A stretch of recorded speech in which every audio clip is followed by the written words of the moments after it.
Coming to you from my office on Capitol Hill in Washington, D.C. I know that it is morning back in Hawaii. If we could ask everybody to just please mute so we don't get any background noise, that would be great. I'm Congressman Ed Case, representing Hawaii's 1st Congressional District, directly and indirectly the state of Hawaii, together with my colleague Kaili'i Kahele. We take care of everybody in Hawaii in the U.S. House side, and of course, we work with our colleagues in the Senate, Senators Schatz and Hirono. I want to introduce, first of all, the members of my staff that are on the call here with us, and if they could show their faces for a second, then you can go back.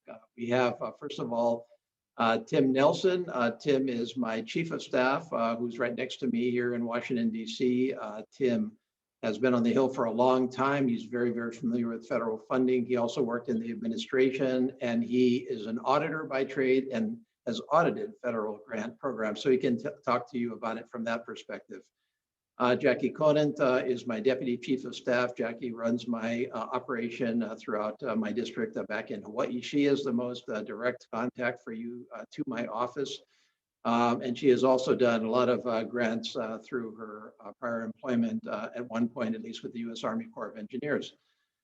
Let's see, Derek Clark is in my office in Honolulu, and he will be co-running this presentation. Derek also specializes in grants, so he's an easy person for you to talk to. And then Wisdom Matsuzaki, who is the Office of Congressman Ed Case. She's here in Washington, and she runs my schedule, as well as substantive areas, Native Hawaiians and other areas. And so that's my team that's on the phone with you, and I'll introduce our presenter here in a second. But first, I just want to give you a quick overview, and I'm going to get off after a little while and leave it to everybody else. We're going to leave time for questions at the end.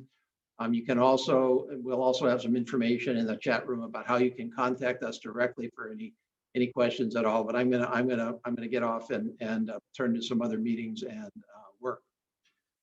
So the subject of our talk today, the goal of our talk is to maximize our opportunities for federal support, both for our Hawaii as well as for you and your organizations. And there are several ways to do that. One way, of course, is through my membership on the House Appropriations Committee, which is responsible for all federal funding. We clearly try to maximize appropriations that help Hawaii and each and all of you in some way, shape, or form. We're right in the middle of appropriations season right now. We've worked with many of you already in terms of putting our proposals together.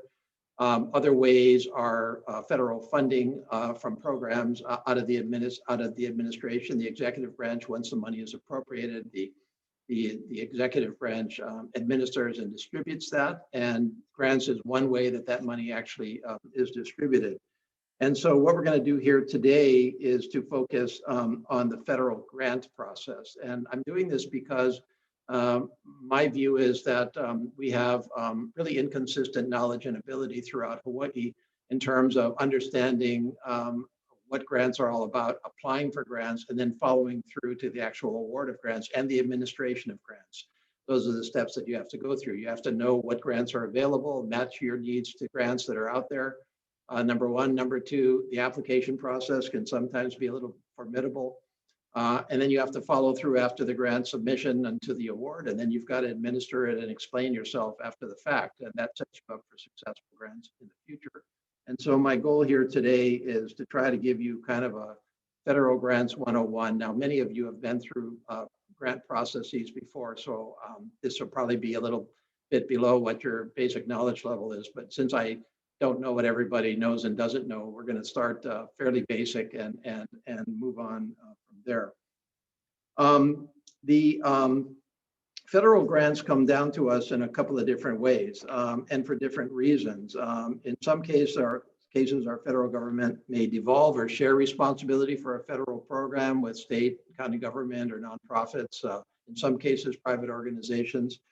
In other cases, the federal government may directly offer incentives to state and county governments and other organizations to help with the implementation of federal programs. But the basic goal is still the same. Our federal government has policies, has programs, but our federal government doesn't do it all. Our federal government looks for partners, and that's what the federal grants are all about, partners to help us in federal government achieve our goals throughout the country. The other slice that we take in terms of federal grants is that we have various categories of grants. We have so-called formula grants, which come to us fairly automatically. There's not really any particular element of discretion or application. They come down to us as a share of federal monies. A classic federal formula program would be something like the Department of Transportation monies that come down in terms of formulas based on miles of highway and estimated passengers. It just comes, and there's not a whole bunch of discretion in that. And our job is to just make sure that it does come and that it works for us in Hawaii. We also have other types of grants that are similar to formula grants. They're fairly automatic. But what I'm focused on here today with you are competitive grants, where we are out there to prove that we can do this else as better than anybody else in the country, that we are the people that should actually get those grants in order to administer the federal programs. And so these are grants where there is a case to be made for getting the grant, and where there discretionary application by the federal government grant administrators as to who's going to get those grants and in what amount and under what circumstances. And so my particular focus with you today are the discretionary, for the most part, the discretionary grants. Just to give you a sense of a little bit of the scale of what we're talking about, we have somewhere in the range of 1,300 federal grant programs for which state and county government at least is eligible. That's just state and county government, not including nonprofits. And of that amount, we make a significant amount of money here in Hawaii from competitive grants alone, somewhere in the range of $2.2 billion per year. To state and local government in project-specific competitive grant awards. That's in addition, by the way, to about $6 billion in terms of formula grants, sometimes called block grants. There's a difference between the two, but again, discretionary versus fairly, it's going to happen. And so we're focused right now on the competitive grants.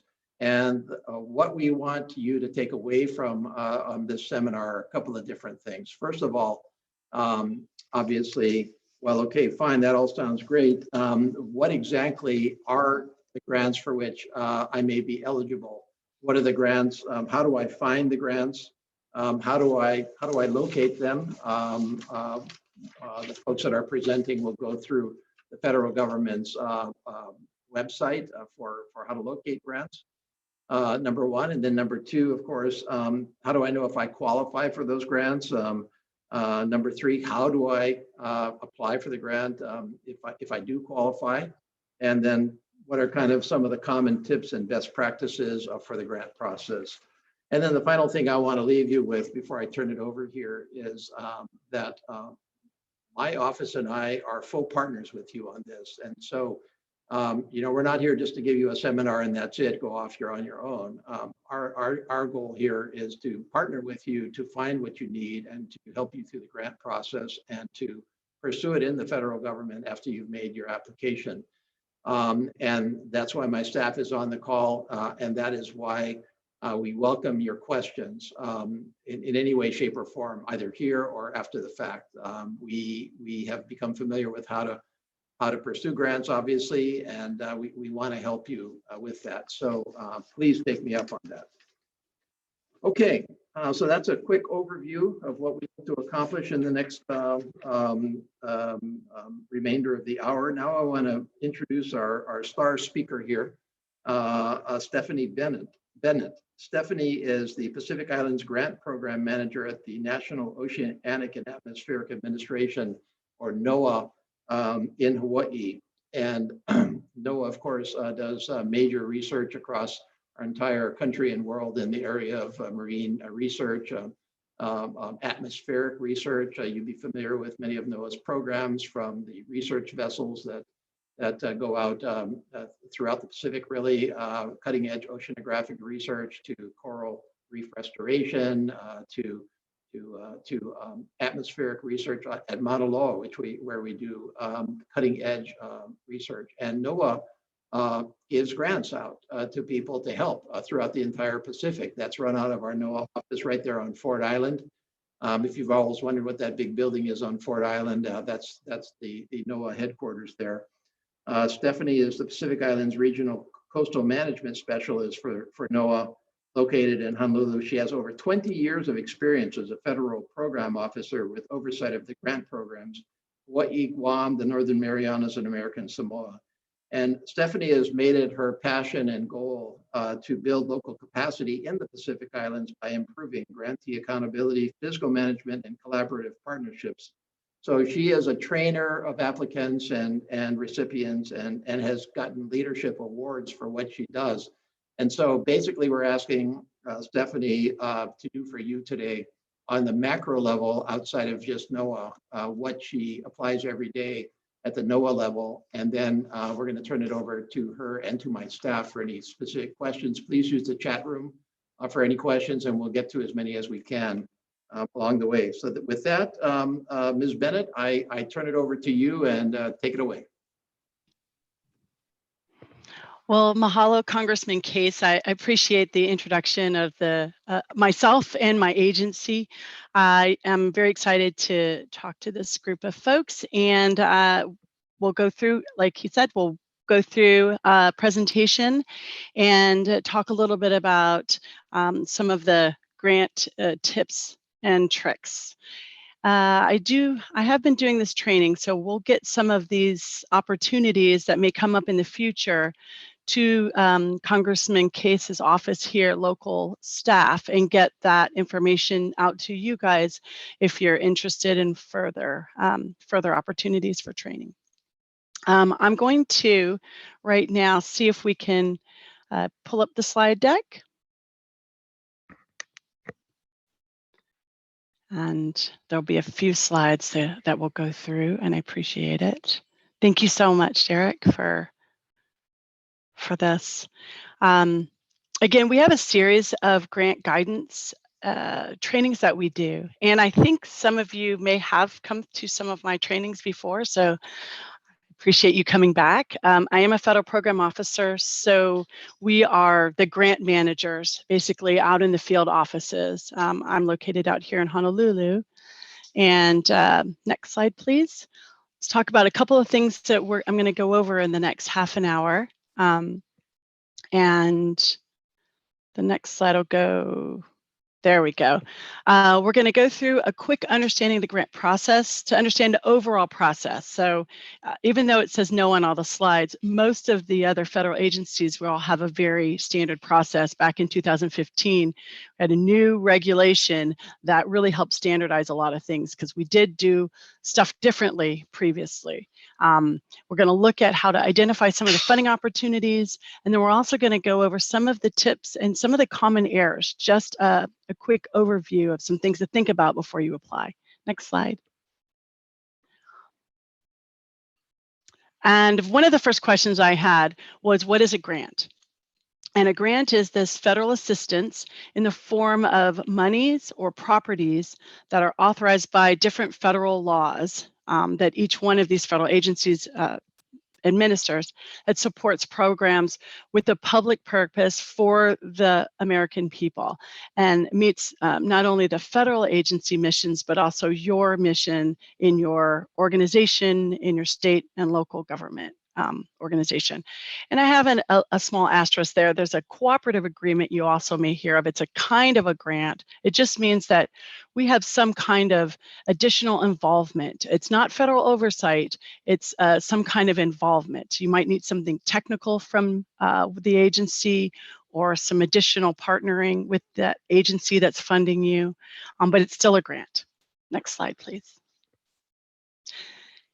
And well, grants are a little bit different from contracts, and I normally will go through a long list of what these are, but basically the grant, we're looking at public benefits. There is no particular product or service, which is what you would have on a contract side, and it really is your best faith effort. And you have the ability to terminate the grant award with the federal agency.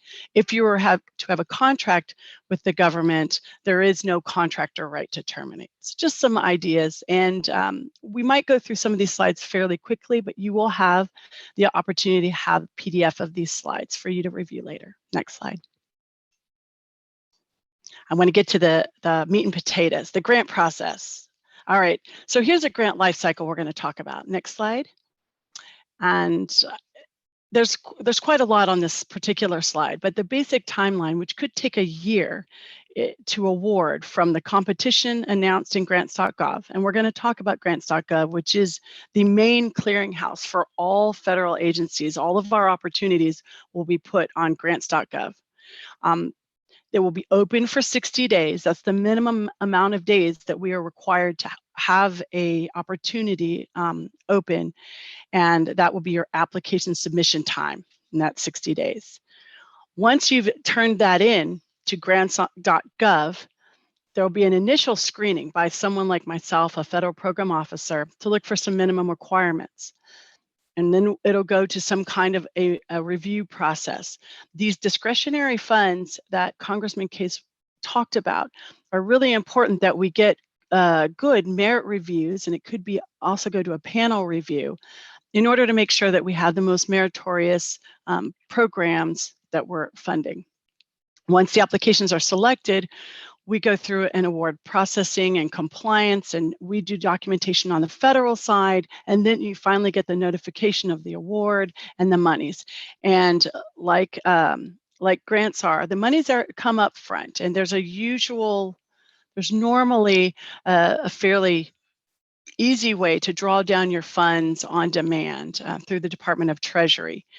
It's not usually done in a reimbursement basis, but that's just so that you have your money up front and you can use it as needed. Next slide, please. And the grant process, it starts at grants.gov. And I think all of you who've been interested in grants have probably gone through that website. It's gone through an amazing transformation in the time that I've seen it since the beginning, and helping you walk through these registration pieces that you must do before you can apply for an award. So look at the timeline here. You must have a DUNS number, which may take 1 or 2 business days. You must register in the System for Award Management, which does require annual renewal. So if you're already in, it must be renewed every year. And sometimes that can take 2 to 4 weeks. And then to register your organization or your agency in grants.gov, that might take another 2 to 4 weeks. So for those of you in government agencies, all of these things should already be in place. But if not, you'll want to check before you can apply. Next slide, please.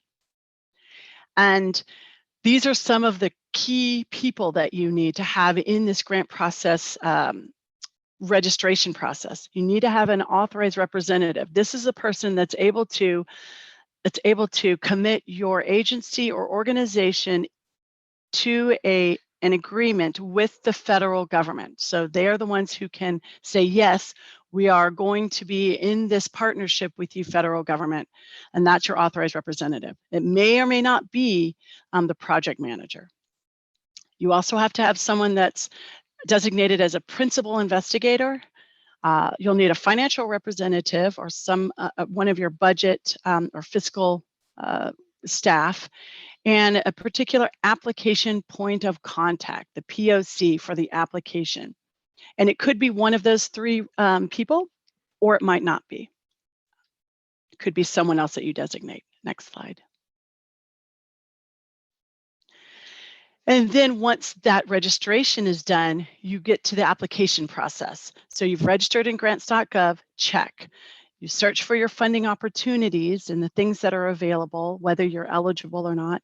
You'll complete your application in an online workspace that grants.gov provides for you. And then you will submit your application. And next slide, please.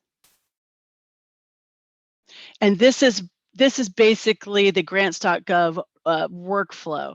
Creating your workspace, you'll put those team members, those folks that I was talking about, complete the forms, and then submit your application.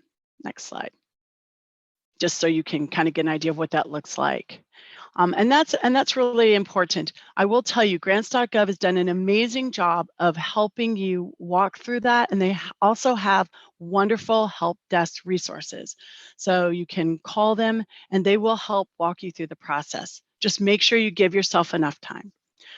Let's look at identifying funding in grants.gov. Next slide, please. So this is the website. For those of you who aren't familiar with the website, this is the new layout. And it is a very great opportunity to look at this. I'm sorry, it's very small, but hopefully you'll be able to look it up on your own computer and see it a lot larger. There's a lot of tabs across the top that are helpful. Next slide. When you want to look for your opportunity, you're going to go on that top tab bar and it'll say search grants. Fairly simple.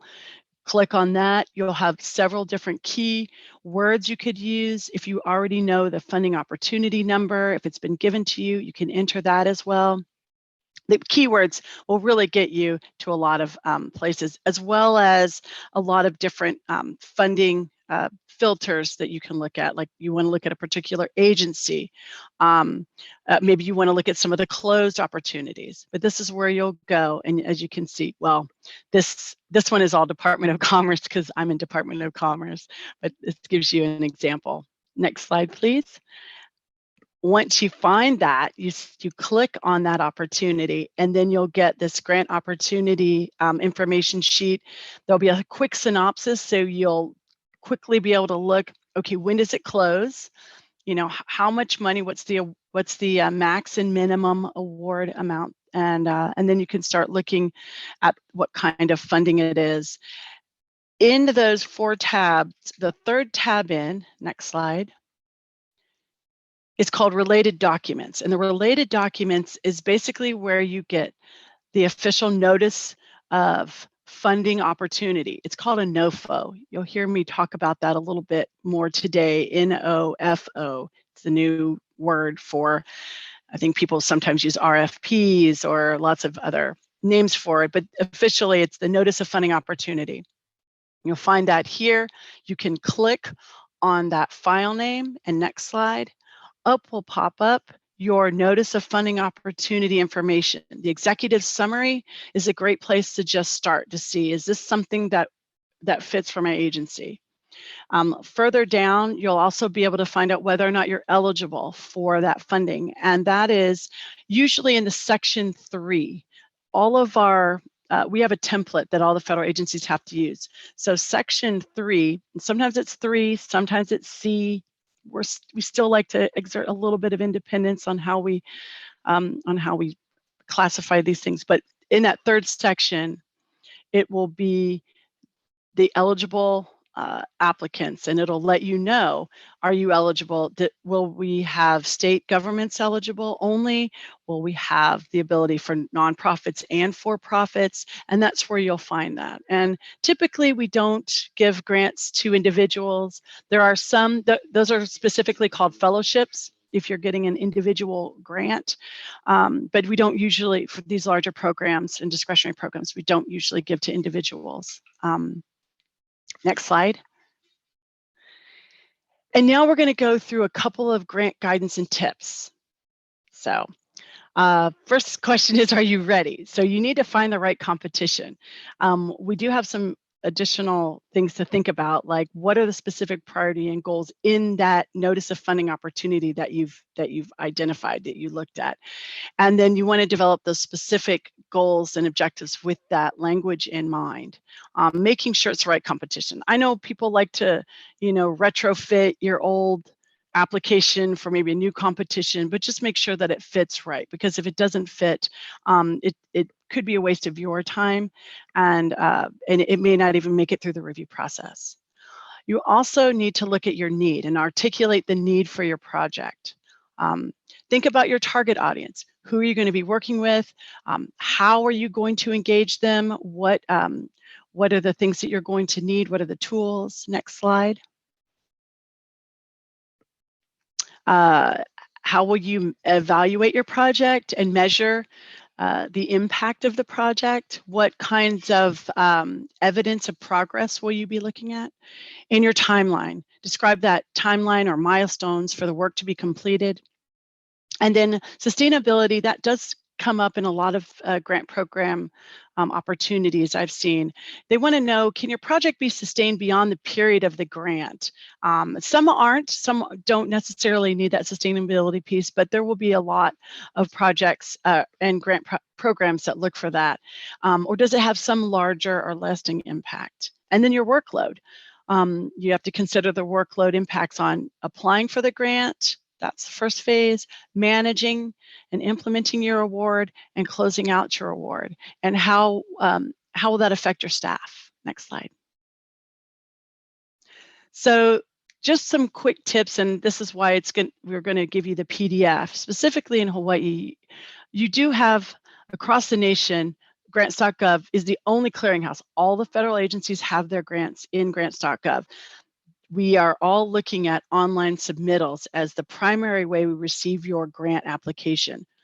However, if you are having trouble with grants.gov, call your program officer or the contact, and you may be able to complete that grant application package and mail it in. The Pacific region is one of the few regions that I've worked in that does have that ability still regularly in our grants opportunities, that we will take paper applications, but it's not the norm. So just letting you know that's something a little bit different. Complete your grant application package in the workspace that they give you, because they give you all the forms and the right forms and the new forms. That's really important to fill out the forms that we ask for. And also watch your file name length. I'm going to talk about that in the following bullet. And the file size, because the system in grants.gov does not, I know I say may, it doesn't, we already know this, and they don't accept diacritical marks. So our okinas, our kahakos, they are not acceptable. Oh, sorry, just lost that. They are not ever acceptable in this. And neither are the tildes or umlauts or sante gu or sante grave, none of the diacritical marks. So if you put in a place name, even though we prefer to have all of it correctly written out, it ends up looking like some other gobbledygook, and it may kick your application out of competition, and you don't want that. So unfortunately, we have to skip the diacritical marks for all languages outside of English. Next slide. Okay, now the proposal itself, a few little tips here.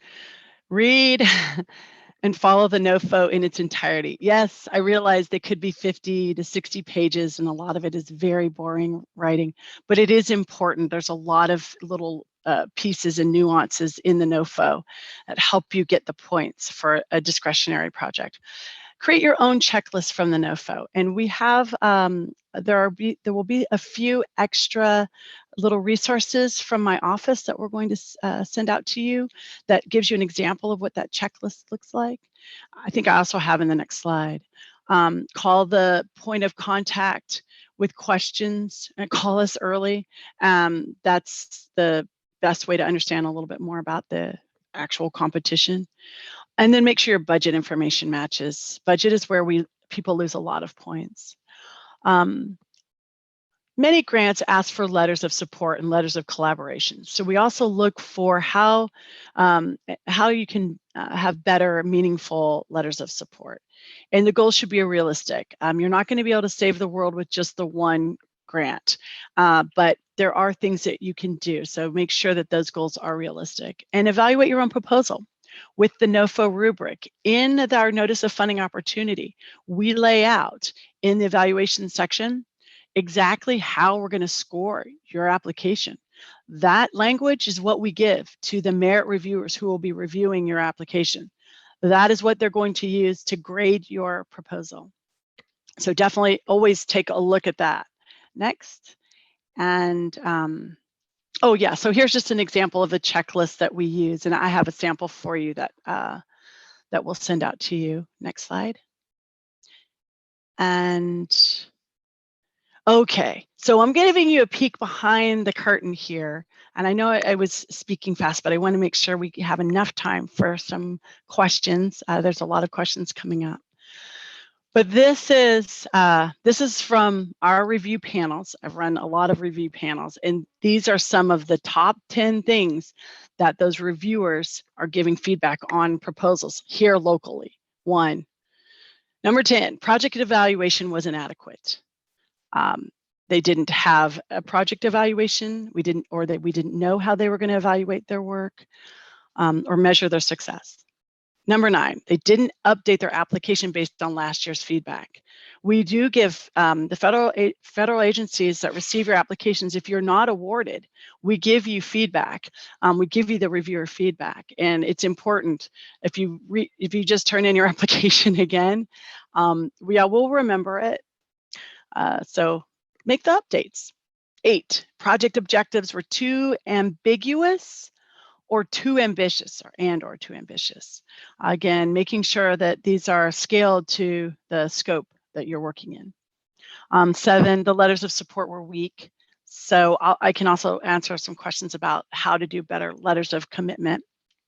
And number 6, there were no details of the activities that support the objectives or goals. So that tends to be a problem that we have, and when we try to match the budget with your activities. Next slide. So number 5, we have the proposal objectives didn't even match the agency priorities. So if they're not even a match at all, that's hard. 4, budget was unclear or unrealistic. So that never make the reviewers ask any questions. You want to be super crystal clear about everything. 3, the proposal was poorly written, and this is a little bit harder. This is about grammar, spelling, and flow. You can tell if you've got 5 different voices writing in the proposal, so trying to do the best to do that. Also, turn off the track changes. That is always good too. And 2, they didn't follow the guidelines in the NOFO at all. Maybe they have too many pages. Maybe they didn't follow because we'll tell you the point, the font, and the margins. I remember that back in the old days having to get out the ruler and looking at the printed out applications. Whew, those are tough. And number 1, and this is important, the problem that you want to resolve was not documented properly, and the significance was unclear. So we didn't know why we should care about the problem. And that's important when you want to you want to make sure you have a good need statement. Next slide, I think it's the last one. Questions. Excellent. We made it through the questions, and well, thank you for listening. I definitely think we've got quite a few in the chat, and I am happy to begin that part of our session. Yes, thank you, Stephanie. This is Derek. Okay, good. Are you just Thanks, Derek. You want to scroll through and I'll read them and you can answer them? Yeah, actually, that would be great. Okay. Thank you. So first, several people have asked if this will be available afterwards. Yes, it's recording. We're going to post links to it on our social media, but give us time to do a little bit of a cleanup on it and then render and upload. So within the next couple hours, I expect. Looks like one of the first questions was, what is the difference between research grants and other grants? Well, so a research grant, that's actually a very good question. They have some different rules applied to them. And so they may have some different application needs. So for some of our, so for NOAA in particular, I know we have some things very much associated with research grants that other agencies might not need. For example, data sharing plans. You have to tell us how you're going to get the data to us that we're funding, and how you're going to make it publicly available. And for the most part, the application process will be the same for research grants. It's just how they're implemented. They have a few other they may have a few other reporting requirements once you're awarded, as well as they have a few different rules that apply to them post-award. But for the most part, the application process is in general, as I was talking here, is the same. Reading the NOFO and making sure that you have everything that the research that NOFO is asking for, because they will have a few different pieces. And that's why I say when you make your checklist, you'll want to go through your own NOFO. We're going to give you a sample one of the general things that we know everybody needs, but there may be additional things. I ask for maps in some of my applications because I need to know locations so we can do environmental compliance. And then some applications don't need that because they're planning grants, for example. Thank you. And speaking of the NOFOs, another question, are NOFOs for grants and contracts considered the RFPs or requests Yeah. for proposals?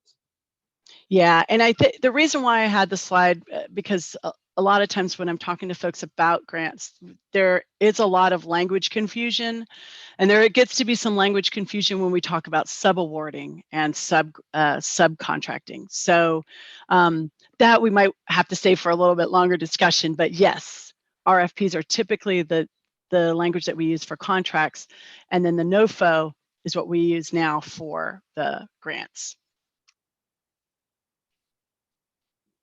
Yes, thank you. Yeah, pretty much everything involved with grants, we need more than 1 hour to fully discuss, I think. But yeah, this is great just to hear from a regional expert.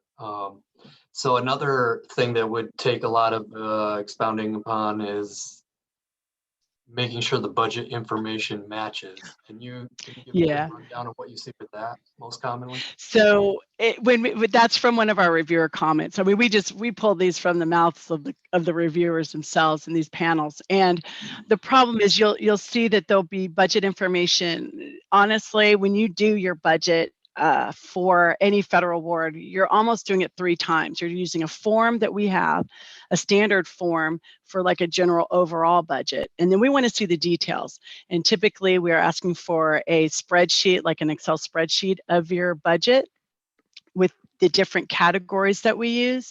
And then we want to see a narrative. And oftentimes those are 2 separate documents. And a lot of times they're not matching. I'm like, wait a minute, they need 5,000 for travel here, but in the narrative, they're talking about 10,000 for travel. So making sure all of your numbers are matching. It sounds like a no-brainer, but every year we have a lot of that. Or they're just, or it doesn't match maybe in our federal form. And the federal form is the official amount of money that you're asking for and how you're going to be spreading it across the categories. What do you think the cause of that usually is? Is it communication within the team of those putting the grant together? I think so. And then I think there's a lot of folks, sometimes you have 60 days and you start maybe from an application you had before, and sometimes version control. I found that has been an issue for folks. We'll see like, oh, that was the version that they used last year. Now they're updating it, and we've got, because I'll see applicants, trying year to year for certain competitions. Right. Okay. And so speaking of the agency priorities, are they generally listed in the NOFOs or RFP? Yes. Agency priorities are in the first section, whether it's section 1 or section A, however, we use 1, 2, 3 in NOAA. It'll be in section 1. Right off the bat, we're going to tell you what those priorities are. And that language should also be reflected when you look at the evaluation criteria that we're going to use to to score your proposals. So those are the two places that I like to go and see to get relevant language about that opportunity. All right, thank you. Let's move to how to become aware of notifications for federal funding within topics that you are looking for. How can we So get alerts? exactly. So grants.gov will give you that. I do have, shoot, I took that out of the slide deck. I'll see if I can add that in to some more resources for you.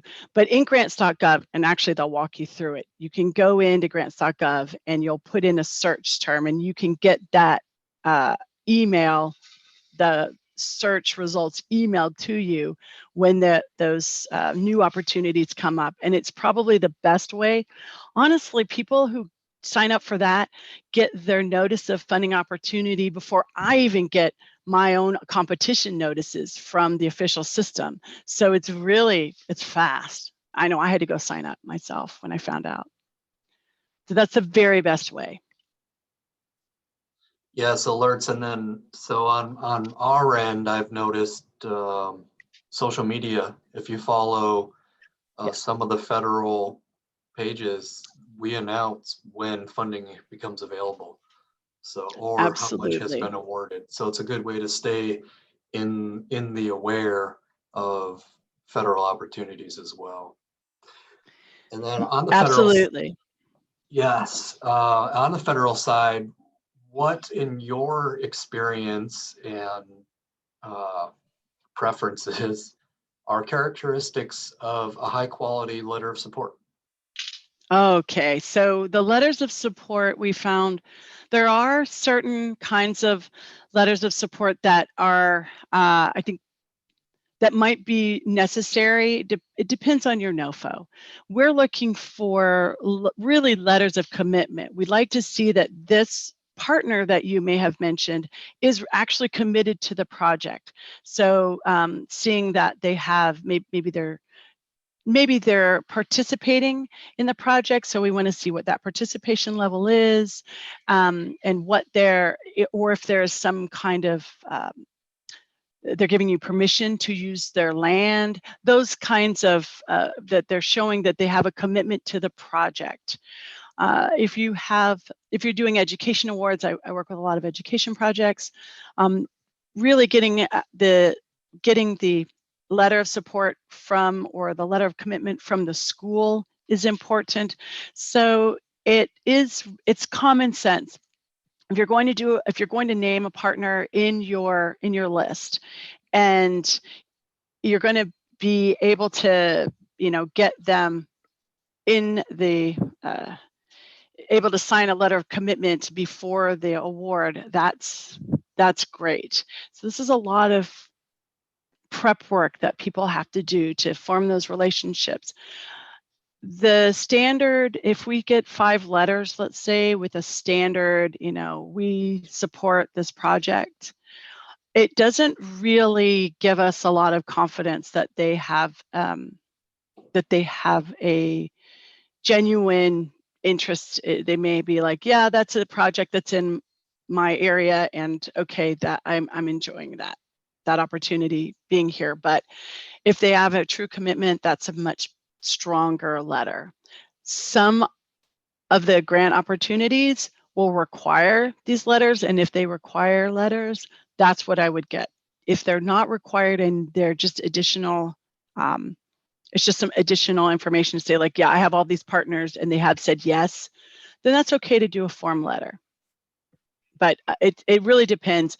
And I would call your program officer, because especially here in the Pacific, we do look at, we want letters of commitment. Oh, does that answer the question? Yeah, I think that's pretty good. Thank you. Okay. Also on that, something that I've found that not many, if any, have been aware of is that you can request letters of support for federal projects from your congressional offices. So for instance, District 1 here, Congressman Case, what we do is we receive the request from somebody on your grants team. Typically, I ask for an abstract or summary, the grant number, and who the reviewing entity is going to be. I'll work with you to throw a letter of support together. Then we get the congressman to review it, give him an overview of the program, and if he agrees, he signs off on it, and we send a letter of support directly to the agency that's reviewing it, and then a PDF copy for your records to you as well. So that's Yes. just something that's been underutilized, I think, over the years, and may be beneficial. If anything, it will make you feel more confident about your application. So I would definitely suggest doing that. Yes, that is a high quality letter of support as Yeah. well. Yeah, and the senators do as well. Yes. Yes. So does anybody else have more questions about the grant process or something you would like to ask? I don't know, probably the top grants professional in the Pacific region. Oh my goodness. Yeah. I do see somebody asked about becoming a federal grant reviewer, and if you are interested in becoming a reviewer, it's one of the things we encourage for folks who are like, I think I might want to apply for a grant like this, but I don't really know much about it. And now, especially with a lot of the new initiatives in the administration, we are looking for a more diverse panel and community members to come and review. I will say it is.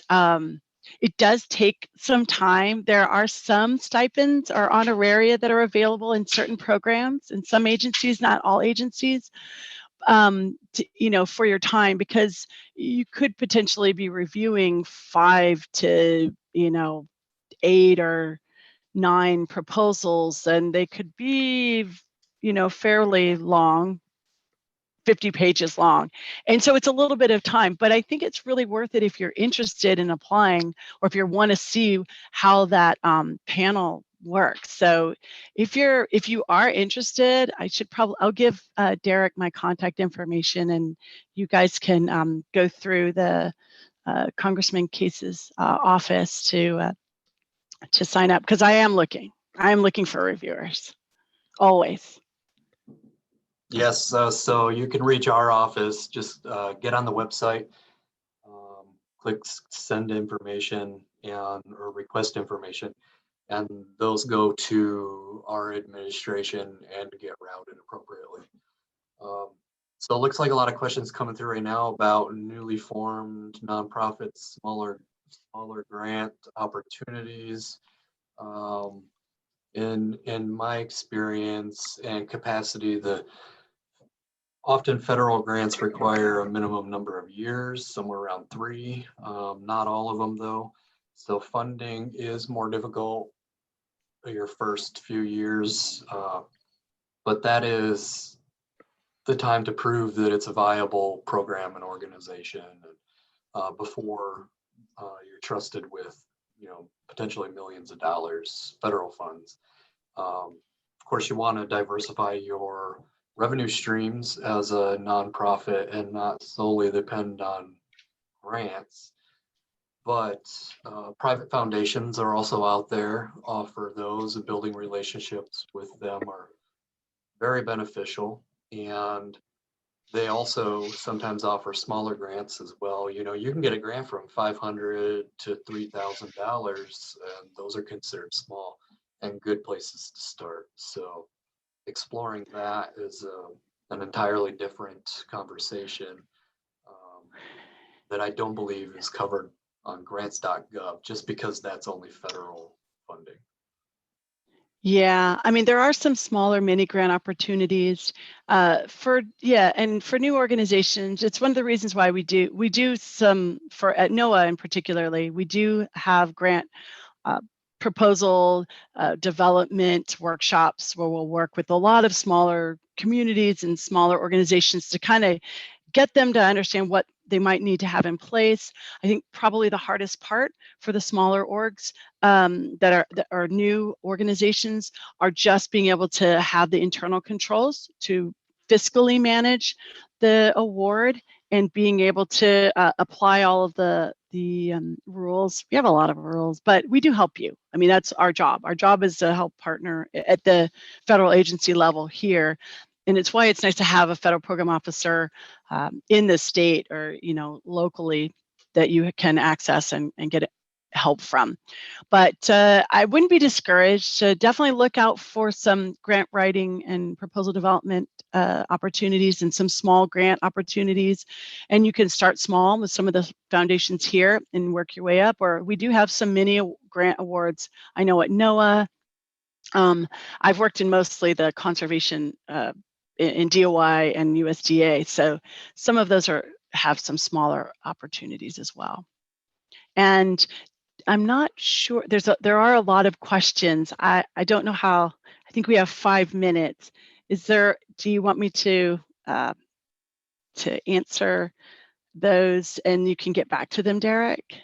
Yeah, I'm typing in my Okay. contact email right now for Okay. for some of these. These are all great questions and Yes. good conversations to be had for sure. But yeah, with the last few minutes, if you see a question that's popping out to you right away, feel free to answer it. But otherwise, could you maybe give just the best rundown of opportunities that you know of through NOAA coming out in the next quarter, or explain annual cycles of funding you have available?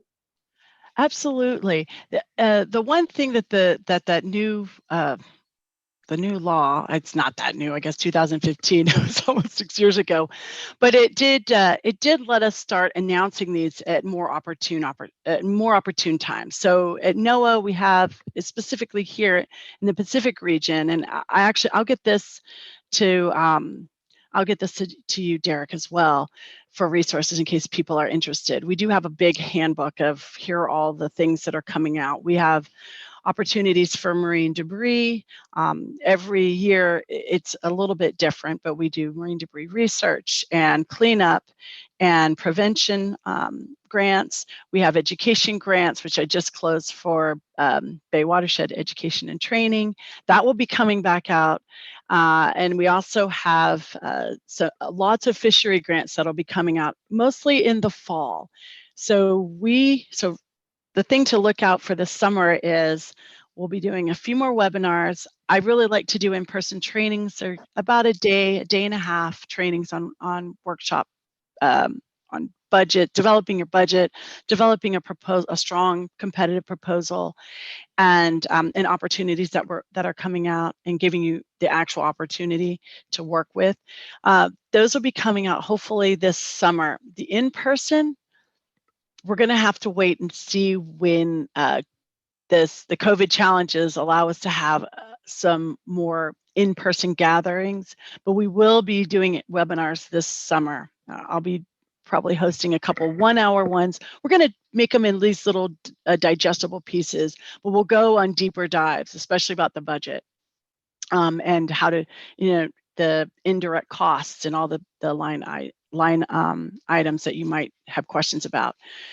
So we'll do those this summer, and then in the fall we'll start announcing all of these fisheries awards and awards like that. We also try to work with some of the other federal agencies like DOI and USDA and FEMA to also provide those opportunities when we do these workshops. So we all try to work together to help each other out. I have a particular interest in training, and I really like to see these applications get funded, and I get excited about that. So yeah, help me, help you, help you, I guess. All right, well, thank you so much, Stephanie. It's been great hearing your tips and advice for federal grants. I hope that everybody got at least one great takeaway from it. I'm sure they did. And for anybody who's still on, you can reach out to our office. Yeah, I think that absolutely. I feel like there's lots of folks with some great things. If you guys can direct everything to Derek, and then Derek will get all of the questions to me, and then we can work with you. Yeah, that would be great. Our website is Thank- www.case.house.gov. You can do a general inquiry through there and I'll get those, or contact me, derek.clark@mail.house.gov. It's in the messages as well. But definitely I will relay any information to Ms. Bennett, and I'm sure vice versa. Thank you again so much. This is a Yes, topic that thank you. always has a million questions, and it is so nice to be able to share information with so many people at one time. So, Yes, thank you for that opportunity. We really appreciate it. nope, it was a pleasure. So thank you so much. And this is it. So everybody else still has questions, feel free to email them and we will get back to you. Thank you. Aloha. Aloha.